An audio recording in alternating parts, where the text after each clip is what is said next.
Hey guys, the following is an interview with Vince Klonowski. We talk about a recent incident that he had where he had to use the inReach SOS function on a hunt just this last year. We dive deep into it. It has to do with dehydration, and it's a great example how these situations can sneak up on a guy. Vince is super experienced, not only as a hunter, but also via his military background. This isn't a guy that goes into the woods unprepared, but he still found himself in this situation. Once he hit that inReach SOS button, the search and rescue guys came in to help him. We go through every aspect in detail, what led up to this, what are the little nitty-gritty things that even started to occur on his cross-country driving journey that led up to this event. You know, what are the practical things that you have to deal with when search and rescue people are coming in to help you or a hunting partner or somebody you're trying to help. Anybody that's carrying an inReach should listen to this interview, because at some point you might hit that button, and there's some things that me and Vince discuss that are going to help you be more prepared for that event. And there's some practical little things that you can do right now that you can adjust with your inReach profile. You know, all of those little nitty-gritty details, you can adjust that right now so the outcome, if you end up ever in this situation, is much better and things go smoothly. So guys, without further ado, let's dive right into it. Cliff's Hunter. I created this knife from iteration in the field. It has been modified and perfected for the backcountry use case. It is my belief that in terms of all-around knives, this is the last knife that an elk hunter, mule deer hunter, sheep hunter, goat hunter will need to buy. Go check it out on my website, pursuitwithcliff.com. In the top right, click shop, then Cliff's Hunter. All the details are there. Vince, so glad to have you on, man. So what happened was we had a conversation on the private group that I have, the membership group, and it kind of sparked, you know, a topic that I thought would be super useful for us to do a podcast on, and it has to do with just, you know, using the SOS button on inReach and dehydration and just the kind of stuff that can happen in the mountains. So I'm grateful to have you on here. We'll talk about that a bunch, but we'll talk about wherever it goes, man. I know you're an experienced hunter. We've talked about, you know, your experience on that front, and the thing that's cool, Vince, is you're experienced on a bunch of type of hunting that I have very little experience on. You know what I mean? So so hopefully we can dive into a bunch of those topics, man. But thanks for coming on, man. Yeah, thanks for having me. If anybody can learn from my mistakes, I'm willing to share. Yeah, for sure. Which is Yeah, super. I mean, we'll dive into it. I don't think the story is anything to be embarrassed by at all, and I think it's no, super no. useful for people out there. I think there's just apprehension around the fact that there's that SOS button on the inReach, like what happens, you know what I mean? So I think we'll dive into that, and that should be super helpful to people too, Vince. Like, you know, me and you share that we've both hit that button for varying different reasons, and just the process is such an enigma until you go through it. You know what I mean? Yeah, So I think there's a ton of value there, and I'm so glad it came up, you know, on the membership group. Not to put you on the spot, man, but what are your thoughts on that group? I like it. I like how there's a mix of guys. And Scott, from what I understood, was kind of struggling with decisions. He probably made better ones than I did. That were going to lead to exposure. He was willing to share it and then go through. And it's interesting having not quite a lifetime, but a lot of experience hunting, to see new guys that are coming in, their questions about hunting and trying to rethink it through Yeah, listening to them and you talk, what new guys struggle with. So yeah, and it's interesting to me, Vince, because, and this is like, it's not a plug for the group. Like I hope people join it. I hope it grows. Like that's great, but it's probably not for everybody. Some people just like to passively watch YouTube. Some people want a little more of a community or whatever. But I'm glad I got talked into doing it, because it has started to feel a little bit like a tribe to some extent. You know what I mean? Like yeah, you know the people that are on there, and you're like, oh, I watch, you know, Gary's going on this hunt, right? And it's like, yeah, dude, I want to hear back from Gary. I want to know, you know, I want to know how it went. Scott, like I just talked to Scott, you know, after the call we did, and he was like, yeah, I'm done. You know, awesome hunt. You know, happy. But I talked to him yesterday, and he's like, "Oh, dude, I'm going back." So he's gonna go back for like Good, a good. couple of days. Yeah. So it's interesting because that's a different feel to me than like YouTube comments, and I love that community too. And there's a lot of people that I feel like I know because I've tried to interact with all those. I think that's probably how we started knowing each other, was just through that avenue. But that group's totally different, man. Yeah, it is. You really know. I mean, you basically know the other guys. It It's pretty cool. Yeah, it's almost I guess to put it in simple, it's like a cyber mentorship. Yeah, yeah, Um, yeah, for which sure. yeah, which is pretty cool because there's a lot of new guys that are starting that don't have mentors or are uncomfortable getting them and Yeah, yeah, or question the resources that are there where they're getting mentored. So sure. it's pretty cool. I don't Yeah, and I've enjoyed it. there's a good spread. Like there's people on there that have never gone hunting, and then there's people like you and similar and in different aspects of hunting that have actually hunted a whole lot.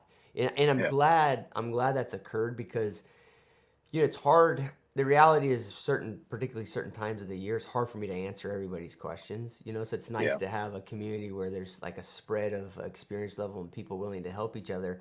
But the other thing is it's like a practical thing, Vince. It's very hard for me to respond to all the emails I get and like the DMs on Instagram.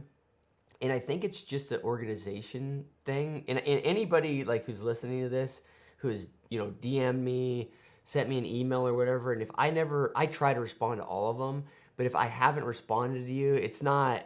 I probably read it and it's probably just buried in there. It's just hard for me to keep it all organized. You know what I mean? And yeah, so yeah, my one plug for the group is, if I didn't get back to you, get on the group, because that is like the one spot where I am making sure that I try to get back to everybody. And if I don't get back to anybody timely, guys like you, Vince, or other people, or even new guys who are experienced the same thing, get back to each other on it. So it's yeah. just better. It's just better from a It is. logistical and administrative perspective. And part of that is self-serving. It's just easier for me to do it. But anyways, that's a long-winded approach to, or discussion of that in the intro to this. But yeah, man, let's talk about the story that got you into the SOS situation, man. I think it's super useful to people. Yeah. To be quite honest, I think it deals with the one of the two biggest threats when you're out there, and that's exposure, whether it's cold weather exposure or heat exposure. And mine particularly comes from heat exposure. I've got some history with it from the Army. I was in the Ranger Regiment in the late 90s up till what, 2000, something like that. It was 2000, 2001, well, 2000. One would have been memorable. And in there, they required 30 milers every quarter, 20 milers every month, and 12 milers every week. So road marching and stuff like that. And on one of those 30 milers, the temperature uh, went from, I was in the Northwest, I was in the 2nd Ranger Battalion, and it went from 60 degrees to the next day when this thing was scheduled. Well, I got a series of shots, which made me sick. So I started to dehydrate then. And then the very next day, um, we ended up doing this 30 miler, and the temperature got up into the 90s. And I went down as a hot weather injury, a heat casualty. I got into heat exhaustion, and actually had to get evacuated and go back to, at the time, I don't know if it still is, it was Madigan Army Medical Center um, on Fort Lewis there, and get a bunch of IVs. Um, and then it happened another time when I was left the Northwest and went down into Tennessee. I think it was. We jumped into Tennessee on a 20 miler, and it happened again. And it always happens, just like the marathons I've run. It happens the last 3 freaking miles of that stupid thing, is that my body just can't keep up. Yeah. And I was told that each time, and it happened at work as well. I'm a carpenter now, um, single income, family and stuff like that as a carpenter. And it happened 3 times at work. And each time that occurred, I was told it was harder and harder for me to reach homeostasis or to Sure. thermoregulate because the body kicks in its defenses as it gets higher.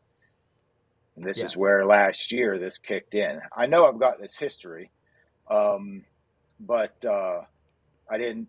I just made a several. I mean, I'll be honest. I made several mistakes on from travel from Pennsylvania out to California, temperate climate to hot and dry.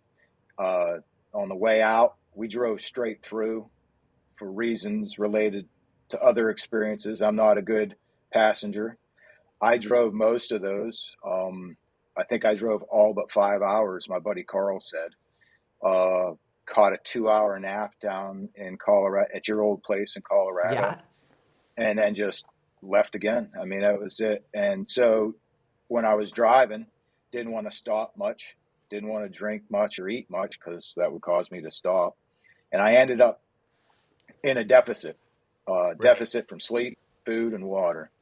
Uh, Gone to Ranger School, I know those deficits, but I know how to counteract them, and I didn't do it. I got Right. there. Yeah, I just It's in it, that's the precursor. guys, biltong, okay? I have been obsessed with this stuff for 3 or 4 years. Ever since I got on a keto, carnivore, paleo-esque type of diet, I've had a hard time finding healthy snacks. Biltong is a great option, particularly the slabs that have this fat on the side. That's where your energy is if you're a fat burner like me. Super simple ingredients in this, guys. Literally 1, 2, 3, 4, 5 ingredients. Compare that to your gas station jerky. A great snack in the backcountry or just day to day. Biltong Depot is a huge supporter of my content. Go to their website, biltongdepot.com. Use my discount code CLIFFG, CLIFFG for 15% off at checkout and to support this content. Thanks, guys. Right. It's interesting, Vince, though, because this story gets into dehydration and the heat stuff. But man, like the start of your story as it relates to altitude sickness is like I cannot tell you how many clients I've had, man, where that's the start of a elk hunting trip that is only a day and a half long because they get altitude sickness. I wish I knew. I mean, you probably know better. It's very clear. I Like, doubt it. yeah. It's very clear. It's very clear that dehydration is part of it, right? You're just driving Oh for yeah. 20, 30 hours. And even if you're not the one driving, like you're driving with three buddies, because that's how a lot of guys justify it, right? They're like, oh Yes. well, it's a 35-hour drive from Florida or wherever, right? And they go, okay, well, we're going with four guys. That means each one of us only has to drive 8 hours or whatever. Like it's reasonable. Other guy will sleep. Like it's a reasonable way to approach it. We can't take any extra time off work. Like I understand all the rationale reasons. I get it. Like it's just a practical thing. But it's the dehydration occurs just because you're not drinking water, right? While you're driving, and then you're eating shitty food, and then your sleep gets screwed up. Like there's all these different variables, and it goes beyond dehydration to whatever that sleep deprivation does to you or whatever, but it makes you way more susceptible to altitude sickness too. Like, Yeah. go I ahead. think. Well, we talked a little bit about it on the hunt squad. I swear some of it has to do with a spike of adrenaline and a drop or something. You get drained. Your adrenal glands get drained, or hormones change, or something, which Yeah. then kind of weaken your systems and defenses. I mean, you get drugged down, and I mean, everybody's probably traveled somewhere. You're amped up. I mean, Right. the idea that you're going to sleep the first 8 hours so you got the second shift of driving never happens. I mean, Yeah. well, it hasn't happened for me. No, I You think usually just, that's yeah, I think that's the reality, man. Is like most people, even they think they're gonna sleep, and then they basically are showing up to an elk hunt with 30 hours without sleep, and yep, you're just screwed up. And I mean, I wish I had yep, like a medical explanation, but it's just not my field. You know what I mean? But whatever it is, it makes you highly well. And we could dive into like a giant conversation about it. It makes you highly susceptible to the issues you dealt with, altitude in the mountains I dealt with a lot, and then it also makes you highly susceptible to quitting. I don't, oh yeah, you know yeah, what I mean? Like it's just like there's a psychological component of it too, and I imagine that's why they use sleep deprivation as torture. You know what I mean? Because it weakens you. It makes you. I mean, I notice it in myself, man. If I get sleep deprived, the littlest thing, even outside of elk hunting, but within the context of hunting, the littlest thing, you're like, ah, fuck it, man. This is not worth it. Like Yeah. stuff that if you get a good night's sleep the next day, you're like, it's not even relevant, you know? Yep. Yeah, and that is one. So that's how. I mean, I'll speak about ranger school. That's exactly why they do sleep deprivation and food deprivation. They'll Yeah. they'll they'll have you with just enough, and to like where you're. I think I talked about droning, right, and hallucinate. I mean, they get you to where you're droning, where you're just like a walking zombie, and then you'll actually go so bad as to have mild hallucinations, nothing goofy. Well, Right. some goofy stuff, but and that is the stressor that they introduce where you're tried as in a leadership role. You have to overcome, they're not similar, but you have to overcome other stressors like that in order to focus on the end goal, which is, it was a very, like for me, that and the other experiences in the regiment were very good for me, like blocking out the noise and concentrating on just one thing that I can fix at that time. Um, However, it can also get me into problems, which is honestly what happened at Yeah. the end of my travel. Yeah, Sure. yeah. But yeah. And we'll get, yeah, you can jump back into the story, Vince. Oh, well, yeah. So the idea was we got into, we were in Monterey, California, and ironically, I went back there. I wanted to see the country because that was the first place where I trained in the Ranger Regiment down at Hunter Liggett, just well, that'd be what, little southwest of Monterey. And the terrain is steep and loamy, um, but it was pretty. I was there. I had seen blacktail, I'd seen pigs, and had seen herds of Thule elk. I was like, man, I want to go back there. Yeah, sure. Planned this trip, got there on the weekend, and the idea was, I told my buddy who went with me, I was like, we're getting there on the weekend. All the locals will be hunting. We'll scout around, get a lay of the land, figure out where they're hunting. They probably know where we'll go in, or they'll probably indicate, where we'll probably want to go once they leave. And but you know, I got attracted, and I like to just kind of jump in feet first. And that evening, I knew I was depleted. I ate and drank. Uh, I knew it wasn't enough, but I ate, drank, and slept quite a bit to hopefully overcome 90 some degree dry heat that I was in with Right. winds, which all dry you out, right? So, um, had a real quick plan, and I'll go over my inReach messages if we've got time Sure. in sequence. But the idea was to go out till maybe 10 o'clock or be back at camp around 10 o'clock or so, and sleep through midday if you could in a hot tent, and then go out in the afternoon and evening, late evening, because hot temperatures, the deer are only going to move morning and evening anyway. So, but I went out in the morning and I saw a sign, and I'm a fairly aggressive hunter. Um, that sign led me into some, they weren't legal, they were does, but led me into animals. I was like, well, if there's does, there's going to be buck. And Sure. I just kept going and going and going. But I don't know, midday, instead of going back, and I remember it was like 11 something, instead of going back, I sent a text like, hey, I'm just going to stay here. Uh, I'm in a good spot. I hear water below me. I'll drop down to that, and then I'll be back here in the evening. Well, I did that, sweating my, sweating my gonads off. I'm Yeah. dropping down, and I'm like, daggone, am I sweating? And again, I'm real cautious of how much I sweat and how hard I breathe because of the previous injuries.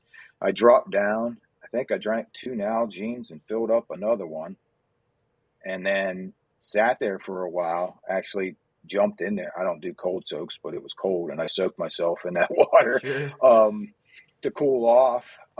Got dressed, and I was like, okay, I'll walk up this next hill. There's a bunch of sign where I was. There's probably more on the hilltop.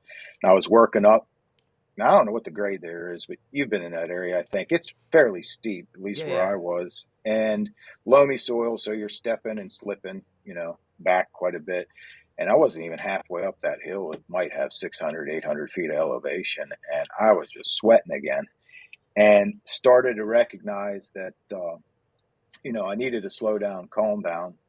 drink the water I had, and then if needed, drop down, fill another Nalgene. But I got up top, I drank like half an Nalgene, ate my lunch, and I'm like, I'll take a nap. Should have been an indication at that point. My naps are usually like 15-minute things in the woods. I woke up, I looked at my watch, I'm like, oh my God, I slept for like 2 hours. And I should have been an indication I was depleted. But instead of doing that, and instead of sticking with that original plan that I told my buddy, I was like, well, I'll hunt around the head edge of this draw, the head end of it, and stay on this shelf system and work my way back to the camp. So I got up hot, after 50 yards, I'm sweating bullets again and just keep going.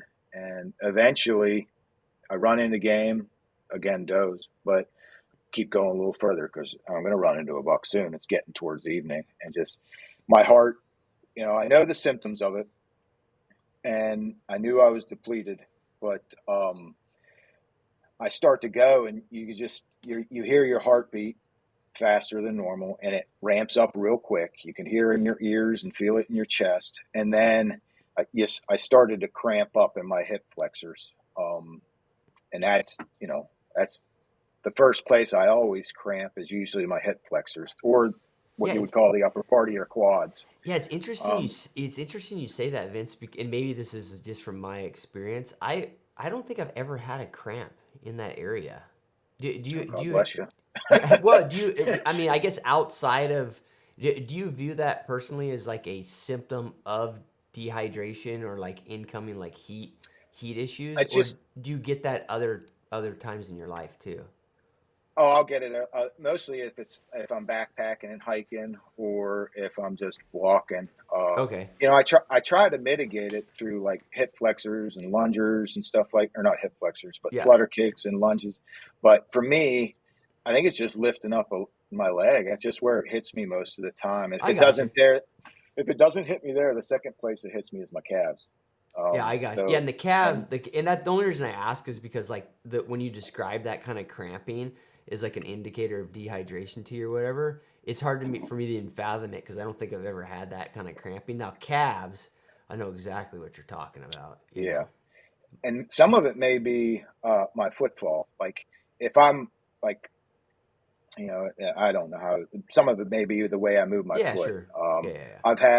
I've for quite a while, I've had a shoe with a low heel, or I wouldn't say Yeah. zero drop, but a low heel, and I don't know if that's part of it. I Yeah, don't who know, knows? but Yeah, yeah. um, but I started to feel those, and I continued on seeing game, saw another deer and another pig. And I was like, well, it's getting towards the evening. I'll get towards the head end, might run into some. I actually did. But the cramps became worse and the sweating was even worse. Now it had gone from my hip flexors to like my calves and quads. Um, or if I would lift up over a log, because where I was walking was an old burn that had a bunch of deadfalls. So then I could feel it in my hamstrings anytime I lifted and basically curled Right. my leg or bent my leg, it would start. So I'd quickly straighten out. I knew I was getting into a bad situation. Um, I was still staying calm, having gone through it before, until right about dark. At this point, I had drank all my water, um, and was moving. And I just texted my buddies like, "Hey, I'll be back. The camp's going to be late. I'm at, and he was getting uh, locations off the inReach, I think. I Mm-hmm. said, but it's going to be late, but I'll be back after dark. Don't worry. And I was trying. That was for him to remain calm, Yeah. also, and myself, honestly, because I'm like, if you just poke along, yeah, you're sweating, but you're cramping, but if you only got 3/4 of a mile to get around here, or maybe Right. actually to go around the head end, may have been a mile. Right. But But the and problem was, you've been drinking all day, right? Like it's not like you'd been yeah, out of water all day. no, no, Yeah. and that was the frustrating thing, because at that point I would have had, and I like what 4 Nalgene's I think I counted just now, or Yeah. four to five. I mean, I had a bunch, so Yeah. that's how depleted I was, or I flushed. I'm not sure. I'm not sure why or when it. I'm just not sure why it happened, When but you I say could have when you flushed say flushed, you mean like that's like a all my electrolyte? electrolytes. Yeah. Okay. Yeah, Yep. Yeah. And I would almost a lot of times be inclined that I'm liable to flush my electrolytes because I mean I sweat. Like you'll Yeah, yeah, see, yeah, I'll get a white ring around my hat, I'll get a white ring around my yeah. I coats and got you. shirts I wear and stuff. So, but nonetheless, all the water and the food that I brought in still wasn't enough to get me good. Sure. And I had so all morning, all day. At that point, I quit sweating. This is after I sent the message to my buddy, and the cramps were getting worse at that point. I had them all over my legs, and I would try to stretch out a calf, and just by like lunging and stretching back, and then a cramp would hit in my quad. So then you try to stretch out a quad, well then it hits your hamstring, and pretty soon you start convulsing to where we used to call it the kicking chicken Yeah, in the army. But yeah, because it's like not very far. If it goes on for very long, you're going to go down into stroke, and it's yeah, real hard without somebody else's help to pull yourself out of stroke. yeah, yeah. Um, and I know one guy actually died out of heat stroke in Ranger School. So, um, and so it that progressed to that point.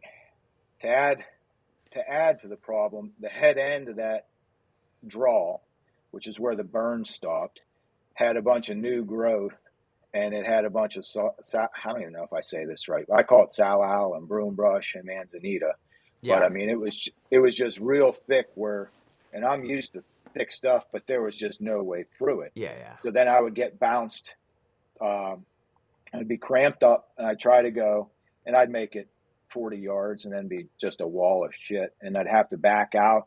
And I knew high was bad, so I got bounced back lower, and then I think that happened 3 times. And at that point, then I was convulsing so bad with the cramps that I knew that if I didn't drop back down the water and cool down, I was going to be in a real, I would progress even further. So I sent a message to my buddy, like, you know, I'm in, do you want me to read it sure. directly? Yeah, yeah, sure. Yeah.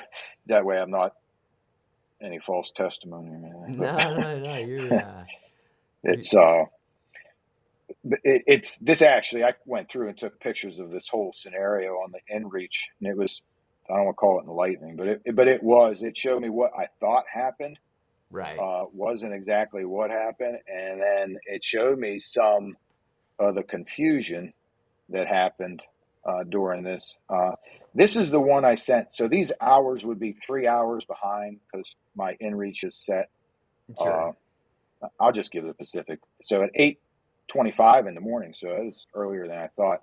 I got to a place and I said, "I'm here until quitting time, or I get something." There's running water below me. One click, or click on the link to see his location, and please Sure. reply. He didn't. He wasn't savvy with the inReach, so he didn't know that he could see my location. Um, he just so at so at 3 o'clock, I sent him, and this is when I was up. I had just woken up from the nap. I sent him a reply that said, "I'm checking in. Everything's okay." And he said, "Yes, I think he thought I was asking that, but I Yeah, yeah, was sure. saying I was okay. And he said, "Yes, everything's good. Did you feel the earthquake?" I think this is humorous.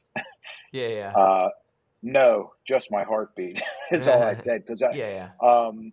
I wrote, "I'm starting from here." And that meant I was starting on my way back, working my way back. And now I sent it this would be at 7:52 in the evening. I sent a garbled reply. It just said, "Could you pie?"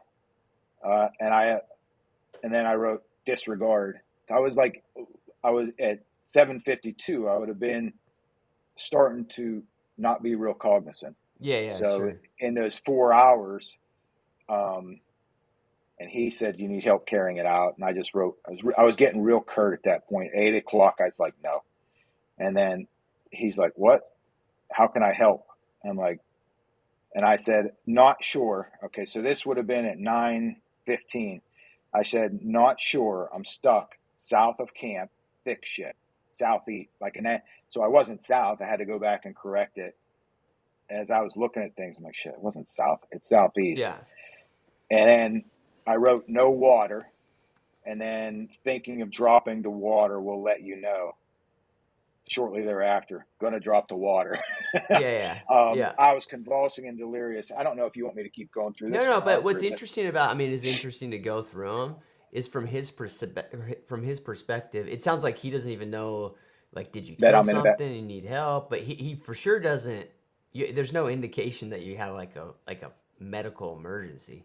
Guys, I've been using Onyx Maps for almost 2 decades now, hunting, guiding, outfitting. It is the gold standard tool when it comes to mapping software in the hunting world. They've been a huge supporter of my content for multiple years. So if you want to support me and you want to support them, use my code CliffG for 20% off at onyxmaps.com. It is an awesome tool that I use all the time when I'm preparing for hunts, and I use it almost every single day in the field. For navigation, knowing unit boundaries, knowing private land boundaries, it is the tool you have to have. No, and the reason for that was, I mean, maybe this is I was trying to keep it from him at that point because I Yeah, didn't of want to course. induce panic. Yeah, But I was, from my point of view, I was letting him at least know where I was and what I had to do. yeah, Um, and he then at 9:30, he's trying to help me out, and he's like, "You're east of camp." Just he said half a mile. Any chance you heard that? I'm like, no. And I wasn't far. That's the crazy thing. I mean, it's yeah, like people who die at their doorstep. I wasn't far from camp. I yeah, just could not, like, to travel the way I came in was a lot longer than to just go around, which is where my poor thinking, I just kept trying and yeah, banging my yeah, head against a wall. Um, I said, I know where camp is, but can't get there. At least not this way. Got water, we'll stay the night. I lost timelines there, but yeah, um, I finally did tell him I got water. I was going to stay the night, and then he said, like, well, he's just trying to encourage me or something. But he's like, "Holy smokes, you're my hero!" Just because I was going to stay out overnight, I yeah, guess yeah, he was trying to be encouraging. That that message went out at 10 o'clock. So at 10 o'clock, I was at water. yeah, Now the way I got there was I was cramped up real bad. I could show you on the text, but you can see they're not even clear as what I'm reading them. There's a lot of delirium because I'm picking and poking on that stupid thing yeah, because the cell phone had died, and I'm cramping and convulsing. That draw that I was in was really washed out, so I was like scooting across these blowdowns um, to get across these washed gullies, basically. And at one point, when I decided I was going to go drop to water, I was shimmying across this log and going into cramps everywhere that I actually convulsed, fell off that log 6 or 8 feet off that thing. And I think I told you guys too, that's where my head landed right beside a rock down there. And yeah, yeah. Lucky. I thought, well, shit, this is how it's going to end. I'm going to get spread to the four winds by coyotes, and that'll be it. And then I Yeah, just made the decision I got to drop to water. So I went down to water and I was at water at what, 9, 10 o'clock, basically. Um, and then he said that thing, holy smokes, you're my hero. I said, I'll try to get to camp in the morning. Sorry, I'll text if I need to. Again, not wanting to make him worry, but yeah, I wrote, no hero, stupid, stupid. I'll yeah. You're tell you trying to more kind of in the morning. explain. Yeah, I just said, no hero, I'm just stupid. I'll tell you in the Yeah, morning, but it's dangerous. That's all I said to him. And I didn't tell him anything else. yeah, yeah, And as I was going down, I fell off that first one. I was going down the water, and it's what, 600 or 800 feet. Again, it's these distances. This is what's deceiving. These distances don't sound like much. So my gut and my prior training is like, or the mentality is like, oh, I can get there. I can get there. Even if I yeah, got to yeah, freaking crawl, I'll get there. Well, I was going down this log another time, and that's why, I started to hallucinate, and I'm sitting there cramping, and I now know because we texted, but that Evangelina, the song just starts going through your head, and I can't get, I can't get the lyrics. I dream every morning she brings me water. I dream every yeah. night she brings me wine, and I'm just singing that in my head, cramped up. And at one point, um, I don't. It's I don't want to try to over describe it, but I may be undescribing it. It's severe. I've Mm. walked, I've been through it, and I don't want to go to the other side of that knife edge to where I slip into stroke. But I'm going down, slightly hallucinating. And I'm like, I hear water, and I'm scooting down this log, no water. Scoot down a little more. I'm like, am I still hallucinating because I can't get this song out of my head? And shine down, there's no water. And I went maybe 6 feet on that log, scooting across, and I shined down again. There was a glimmer of water, and I just dropped down to it. And what had happened was the water was running. I wasn't hallucinating. It ran under the rocks, came up on a slab, and then went back down under the rocks for 4 to 6 feet. And I Right. just bellied up to it and drank out of it, and figured at that point, you know, my immediate problem was water and temperature. So I had to get more water and cool myself down. Sure. But the whole time, I'm still in cramps. I still have cramps all over. And now they've kind of gone from my legs up my abdomen, somewhat in my abdomen, but then more in my neck. And Yeah. that's where I started to worry. I'm 48 now. I was 47 then. And I thought maybe I was, I don't Yeah, want to having a think heart about it, attack but or something. yeah, exactly. So I popped some aspirins and sat there drinking water and stuff. And then Vince, we can get before in. I just want to stop you before because I have one Yeah. thought, man, and we'll get back into the story. Because you said something that was kind of interesting to me, like, and you kind of glazed over it.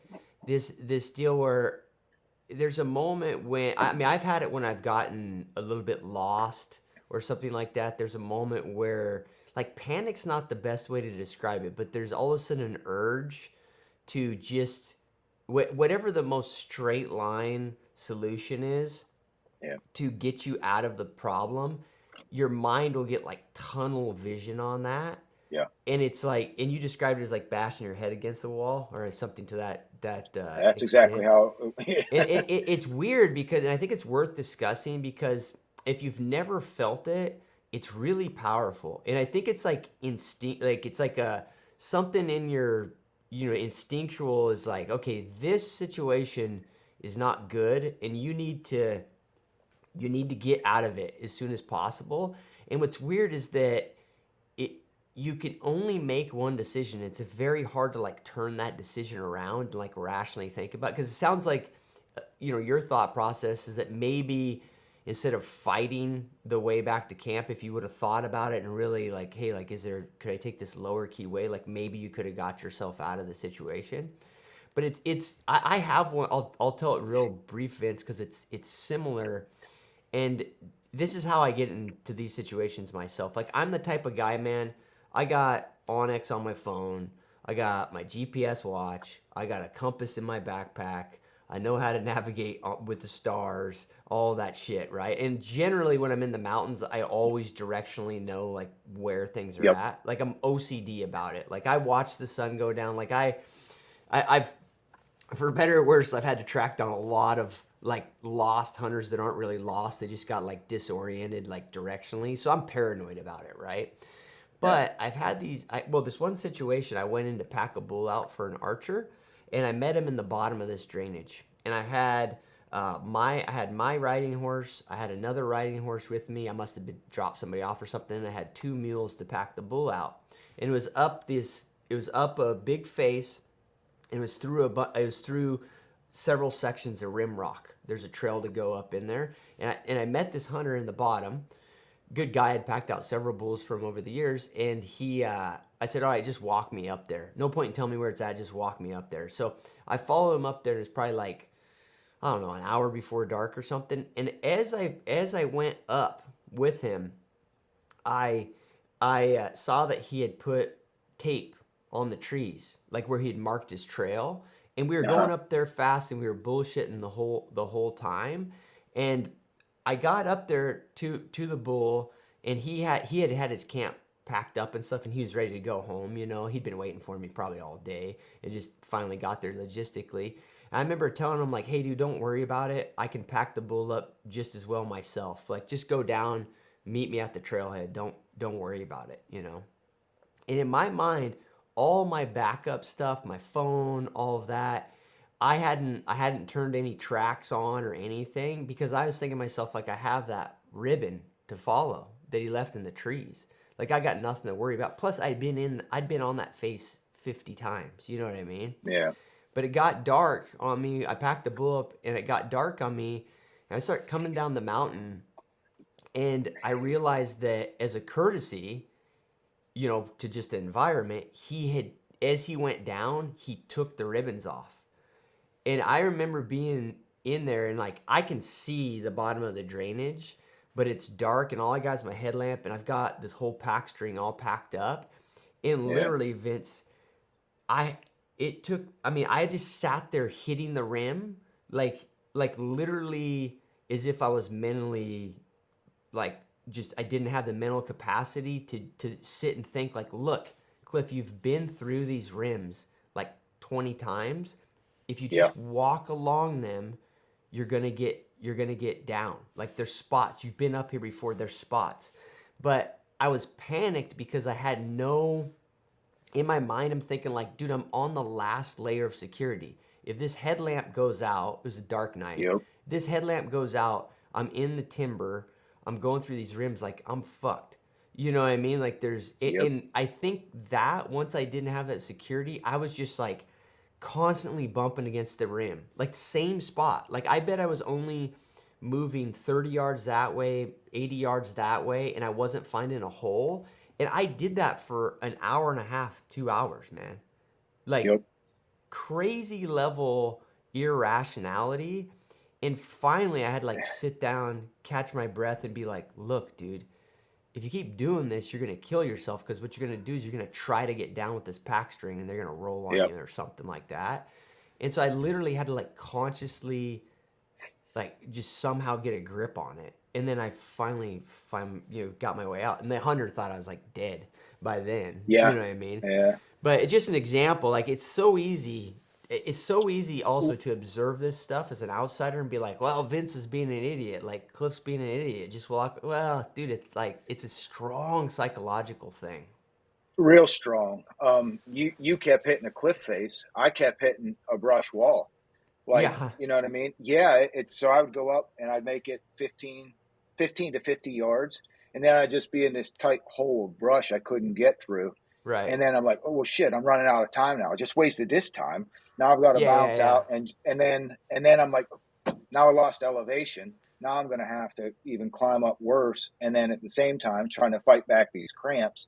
At one point, I did the same thing you were talking about. I sat down. Now, I didn't have the same result, but Yeah. I sat down on a log. I'm like, all right, I need to sit down, cool down. I took off most of my clothes just to try to, Sure. to cool down enough. And then I was like, checking my heart rate. When it gets down to, 70 or 60 or heaven, somewhere in there, then I'll start walking again. And I was like, okay, calm down. Just, this is the point where you have to make the safest decision. And that is right after that. I was like, it was weird. I'm like, oh, I could bounce over there again. And maybe I could probably get through the head end that way. I'm like, nope, you fell. You did everything else. You're making a decision right now to do the safest thing. Right. And then you're going to go with that. And the safest thing at that point was for me to drop to water. So if I continued, just so I was near it, so if I was going to continue to cramp or progress, I would at least have something to try to get. Now, honestly, it was so bad. I'm glad I didn't have to go all the way to the bottom, because another 300 or 400 feet through all that deadfall and brush, I really don't know. It doesn't matter. I don't Yeah. want to think that way, but it was the same thing. I had to sit down, and when at the end of it, even now, like I'm kind of like you just said, I'm brushing over it, but in the end of it, I mean, it's like all you can see is the one solution you've come up with. Right. Until you sit down, calm down, just take measure of all your, everything you've got, vital wise or whatever else, or resources, Yeah. and then figure out the best solution. And if you've already tried an hour at solution one, that ain't the solution. So move to another one. Right. So, yeah, and a safe one for you and your family. So Sure. Yeah. that's what I decided. And it's the same thing. And I don't know what it is. You just not taking care of the priority or something. I don't know how to describe it, but it can get you into to recognize it, pull yourself out, and get yourself back to a game plan that's logical is really important for someone to think about, or Yeah. recognizing that they're just banging their head against the wall. So, Yeah. um, yeah, I think one trick, at least for me, that helps, and it could be my personality on it, is there is there is value in like in knowing that you have a layer of like a safety net. I don't ever run into that situation if I know like I got a backup headlamp, I got several ways out of here, like I'm not worried about it. You know what I mean? I, correct. Um, so I've been like we talked about. I've had heat injuries before, right? But both of them were in the army, and I had medics around me and buddies Yeah, around yeah, me yeah. that knew how Yep. to administer IVs and take care of you. The Yep. other time I was on the job site, and somebody would say, "You feeling all right?" I'm like, well, "Not really," but I said, "When Yep. I stop sweating or I'm all red, you let me know, and then I'm going to get off this roof." And so there was somebody to check you out, and I've almost drowned before because I didn't want to quit, but I had somebody there to hook me out of the pool. Yeah, You know sure. what I Yeah, mean? yeah. And you have a buddy beside you when you're and you have some other resources and safety nets. When you're there by yourself, you have yourself, and Yeah. that's a little unnerving in itself as well. I mean, it just you have yourself, and Yeah, if yeah, you don't sure. make the right decisions while you're by yourself, it could be bad. So, Right. yeah. Yep. Um, Sorry, I to took move you it off. along. I took you off track, man. Go No, for it's it. good. It's all important. And to go, I guess at that point, I was down at the bottom. I was drinking and eating, and I had fallen asleep. And somewhere around 2 or 3 o'clock, I woke up and I'm dry heaving. I know that's another sign of heat injury and other issues. And I was worried. I didn't spit up much, but I was worried if I started spitting up food and water that there was no way I was going to make it to. I still had in my mind I was going to stay there overnight, make it to the bottom, and then climb up and out and get back to camp that way. Um, but when I started dry heaving, I had to have another. Luckily, I was sitting already, but I had to have another heart to heart with myself and like, okay, are you going to make it to the water? Are you going to be good enough there to go out, 800 feet or so when the temperature's warm? Because the sun was going to rise here shortly, and I wasn't going to be good yet. So, or am I going to stay another day in half a day here and then try to get back in the evening? And I looked, I could go down, still going down and out that way was a mile and a half, still the shortest route. Um, and then the other way was up just a quarter of a mile to a fire road and then out. I think it was like 6 miles to a hard ball. At that point, I'm like, you can't. I still was cramping and still wasn't able. I guarantee I wasn't able to go more than 50 yards without having severe cramping. Um, and then so I was like, that option to the east isn't an option. The option out the bottom, all the way out the bottom, isn't an option.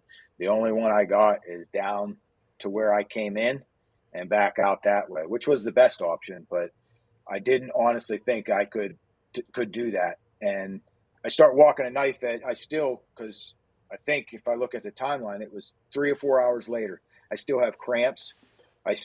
Now I'm dry heaving. And so I don't know how far I'm going down my little knife edge between stroke and exhaustion if I can make it to the bottom. And if I can't, then now who knows if I can even push an SOS button. So Right. uh, I had a heart to heart whether I should even do it. And then at one point, logic just said, seeing my family and getting out of here somehow is worth more than pride or the cost of a ride. Right. Um, and so I decided to push the button, and I What do alerted you my. Vince, what do you think was more powerful, man? I'm just as like a just to be for full transparency, do you think is like the ego component of it or the cost? Or were they equally like like the Ego, deterrent? Yeah, ego ego, more. Yeah, yeah. ego. Yep. Yeah, and the only thing that overrode that was having something else to live for. Yeah, I mean, sure. that sounds stupid, but Yeah, well, yeah. that doesn't sound stupid, but it may sound a little trivial because Yeah, we're yeah. talking a year later. But no, I wanted to see my wife and kids, and I had to Sure. put their needs over top of my ego. Yeah, yeah, yeah. Yep. That's it. So Yep. I was trying to override ego, Yep. or I had to override my ego because Sure.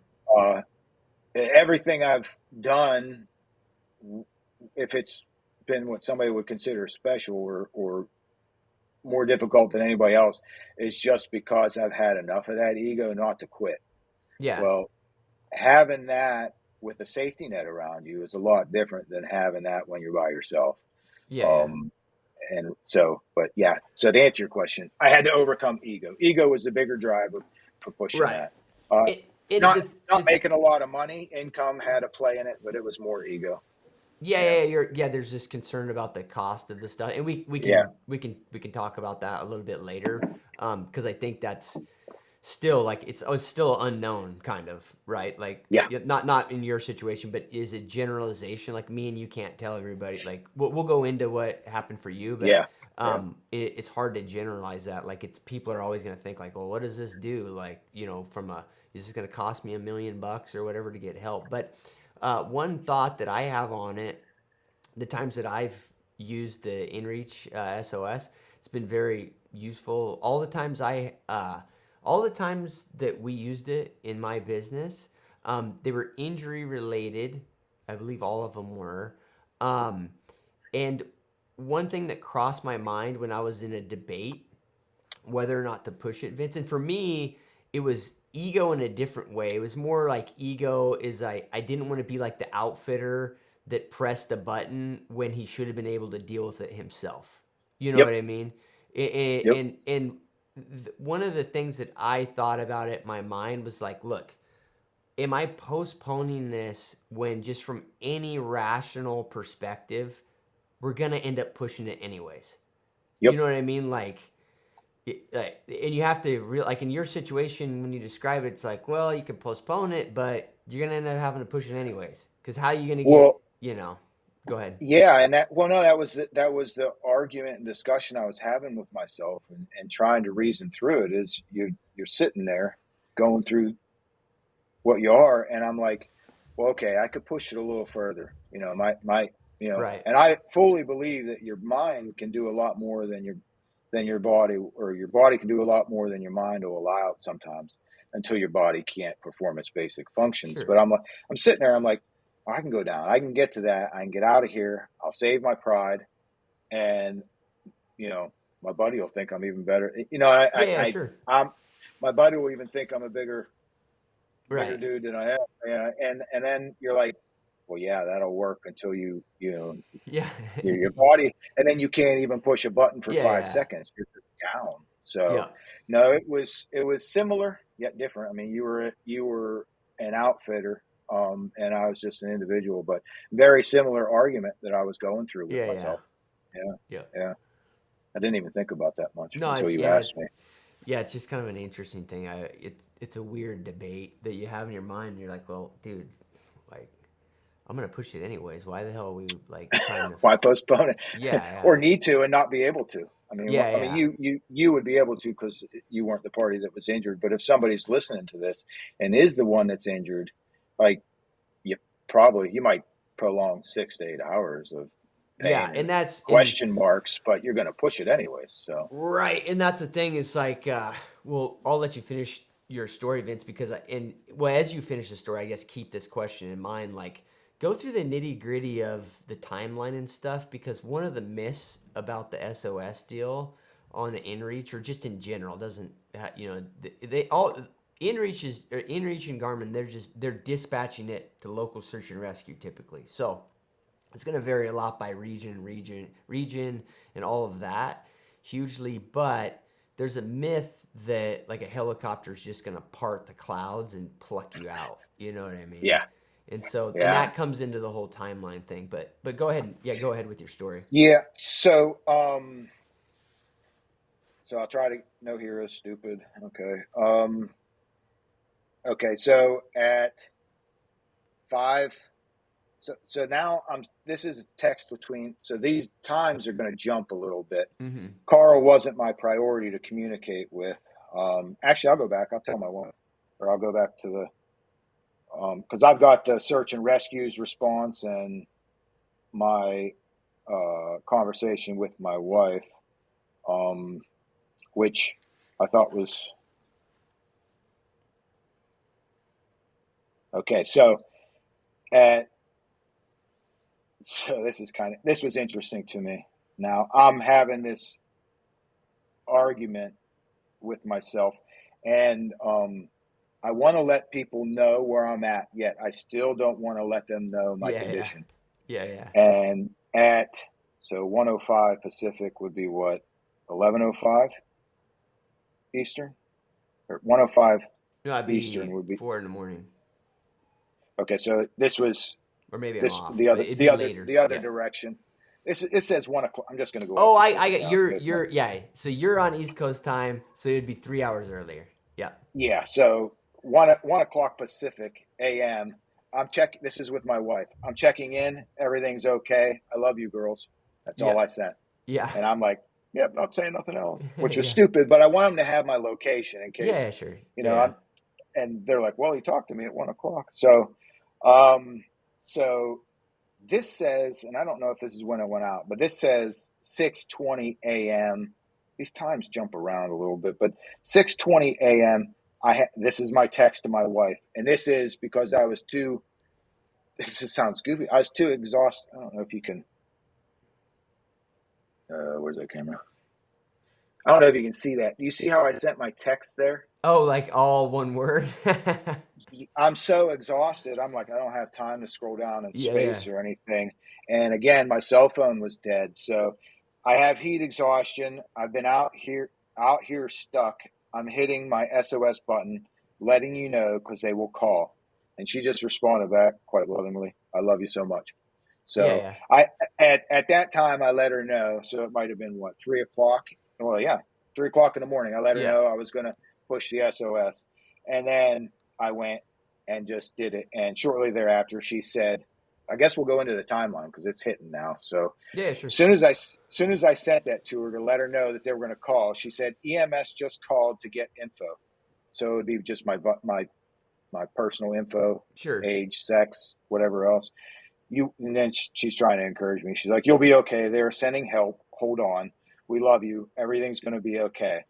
And then she asked me, "Have you talked to Carl? What should I do regarding that?" I said he was getting text. Again, this is all I got to Yeah, yeah. cipher it, but he was getting text or call him. He'll have to pack camp.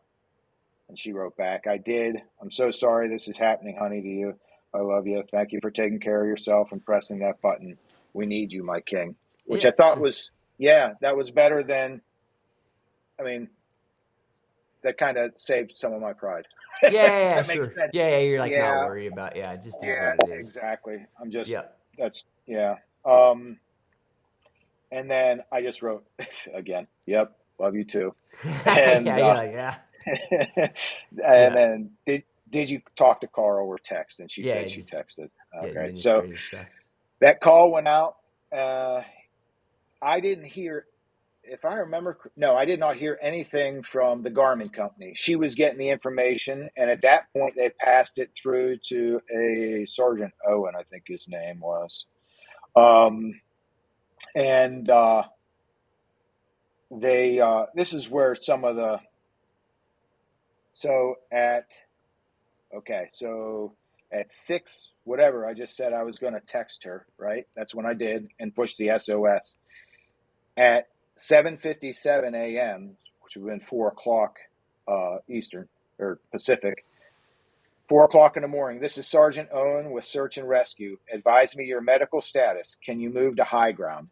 That was his message. And so I sent a message to her, hit the SOS, and then Garmin sent it to the local search and rescue. Yeah. At that point, I know from my own experience trying to, Sergeant Owen is trying to figure out the best way to get in there and get somebody out. Sure. And so he just asked for my medical status. I said my vitals, my heart rates are 90 beat per minute. Normal resting is 54. So, and I was there, what did I say, 10 or 11 at night. So this is now 5 hours later. My heart rate's still elevated and won't go down to my resting, which is normal 54. I've got shivers. Well, I didn't say that much. Shivers, cramps when moving, mild neck cramp, constant.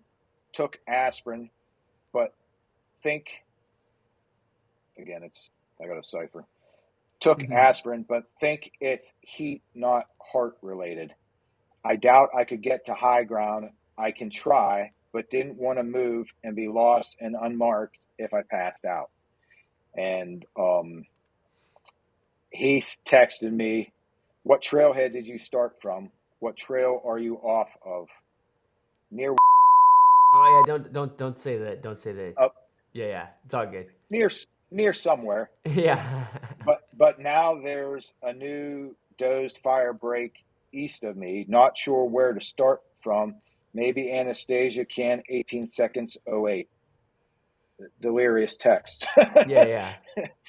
And he just and then I said where I started. And he kind of was not trying to communicate too much. He got my vitals. He knew I was good enough to send some of that and then my meds and stuff like that. And he said, "I will try to get a helicopter to you.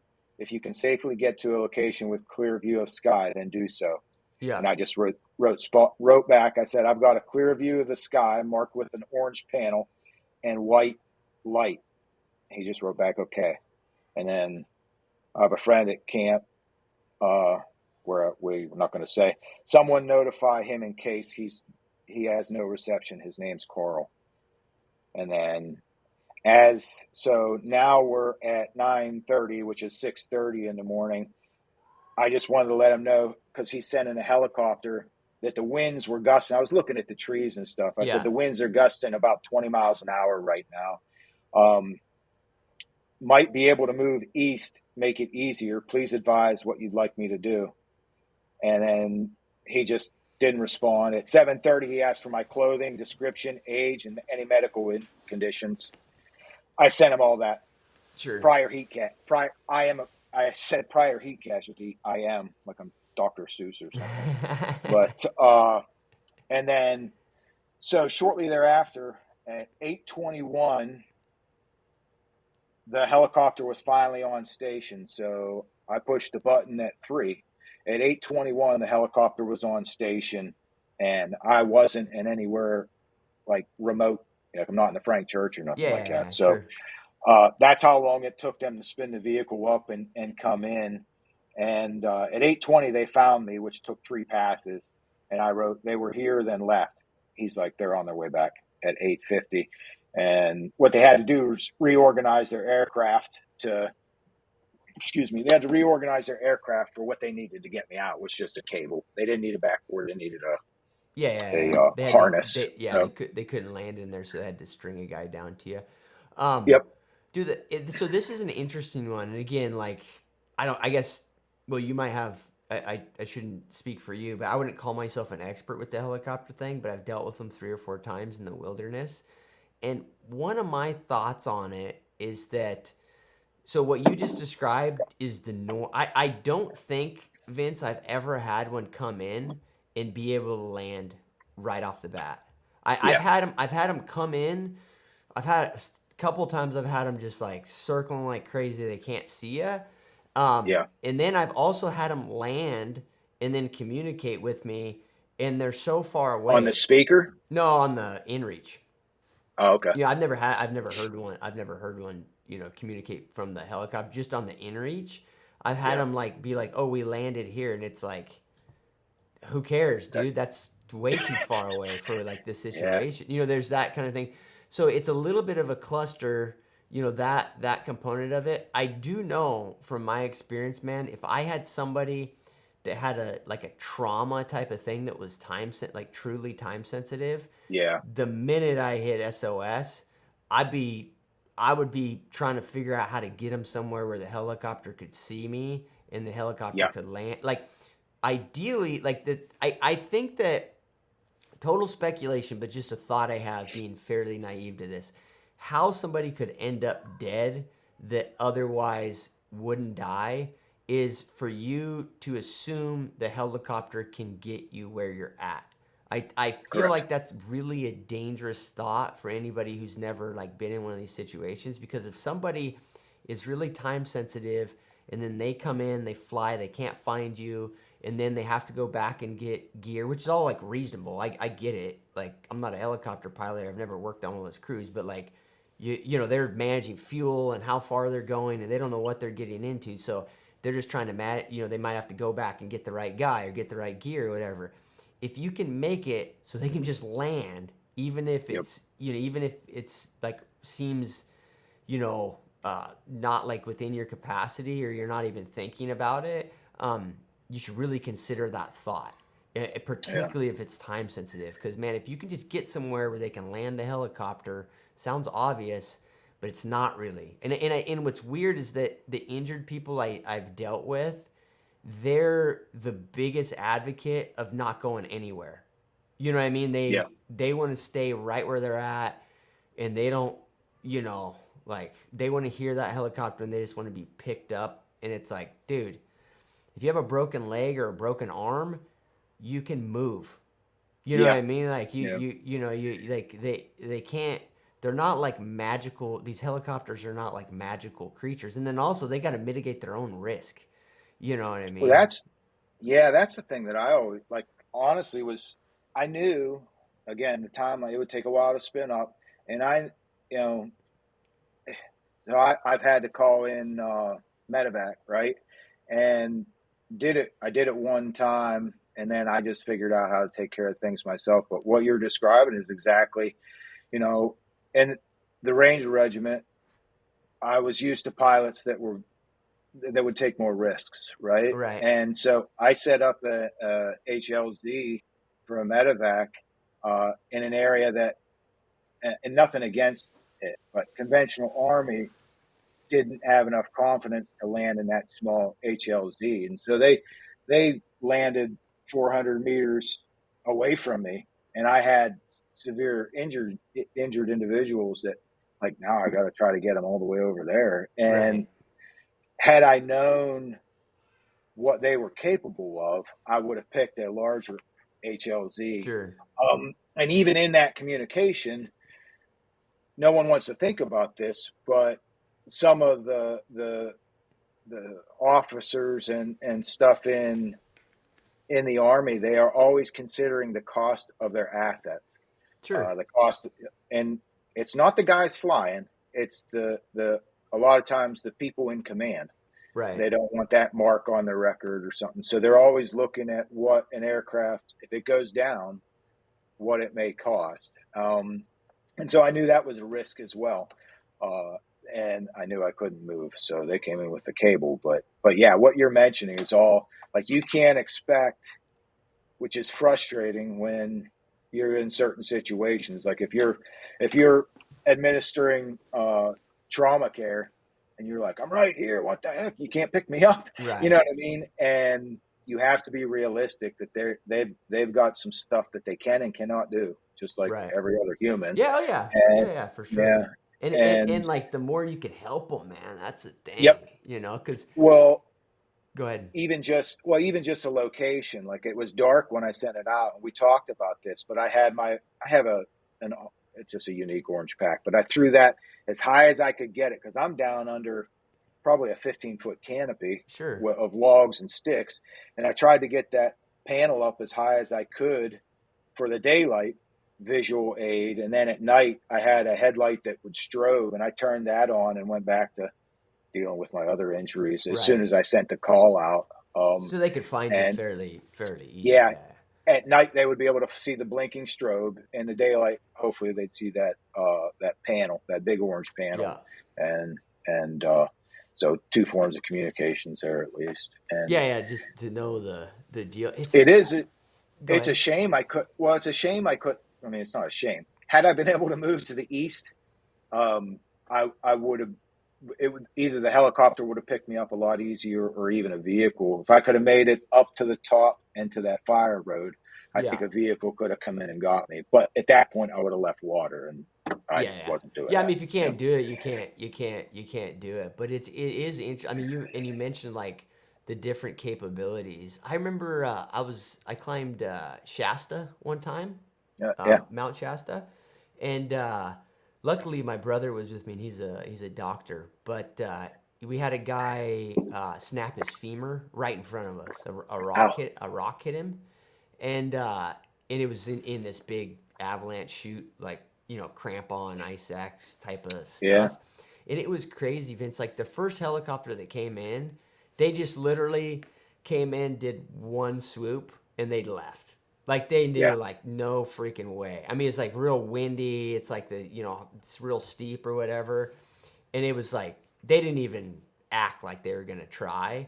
And then about Yeah. an hour later, it was, I don't know what it was. I mean, I don't know if it was a Black Hawk or what, but that guy came in and his capabilities were like just he went straight in there, like landed with one ski down.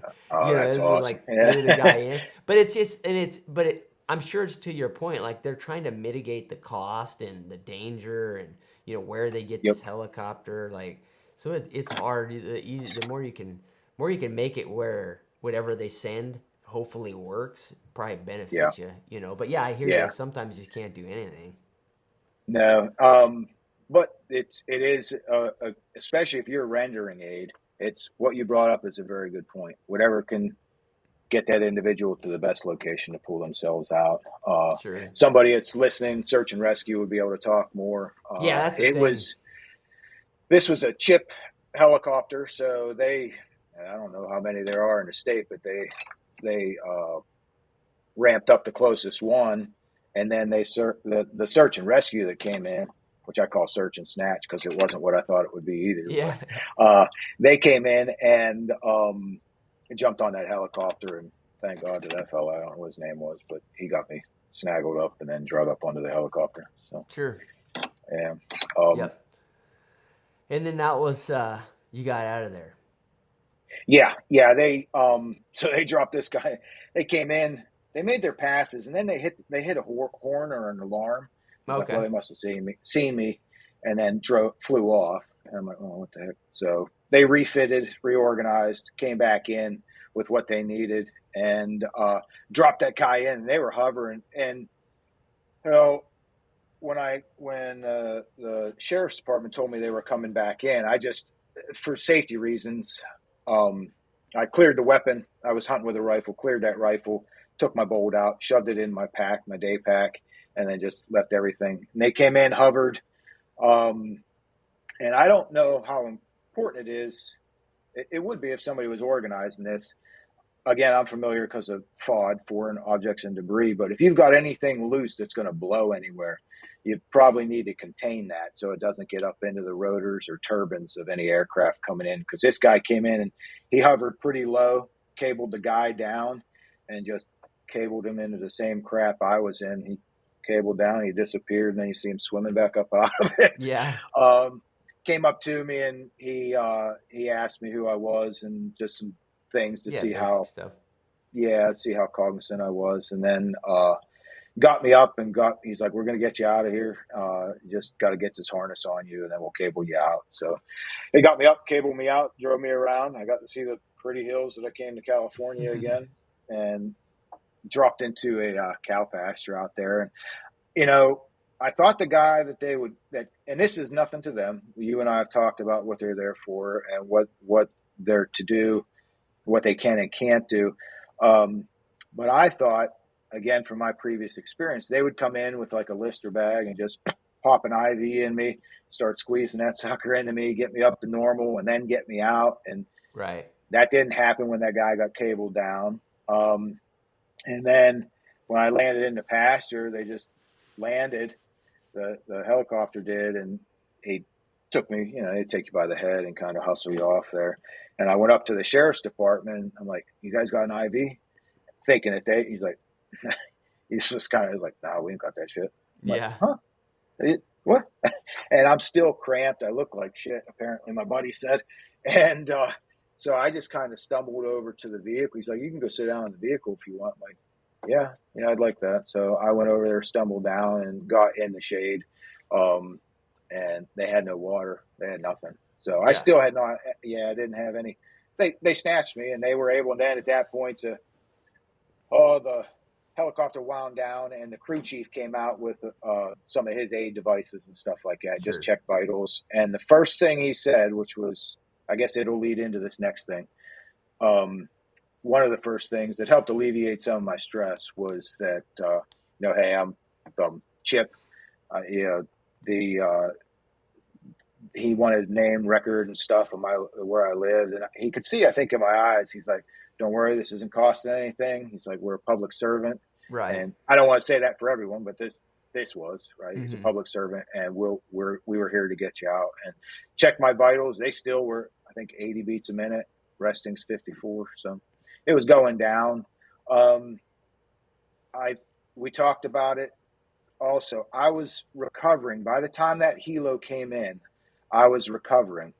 Um, I don't know how much longer it would have taken for me to recover to be able to walk out, but I had pushed the button, made the call 5 hours earlier, and even at that point, I talked to the search and rescue volunteer. I was like, "Well, I was thinking." Well, I said when he got back off the helicopter, I said, "Could I have gone to the east?" He's like, "No."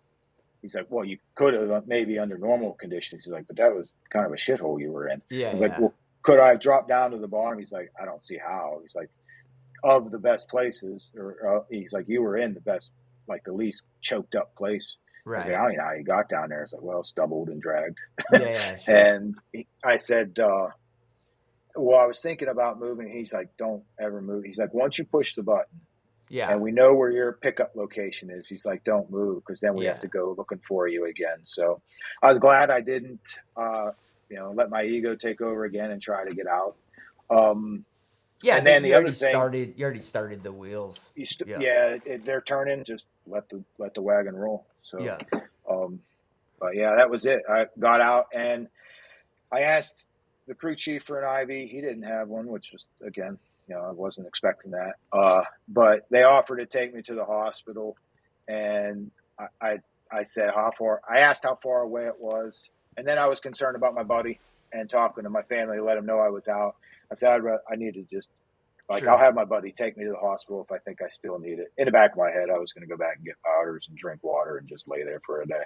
Yeah, yeah, So, yeah. but Just get met up recuperate. with him though and decided to make lemonade out of my lemons, and decided we just had a cool cross country trip. He had never been west of the Mississippi, so Yeah, we went and saw a yeah, bunch of yeah, national yeah. parks No, and shit. that yeah, Yeah, that makes sense, man.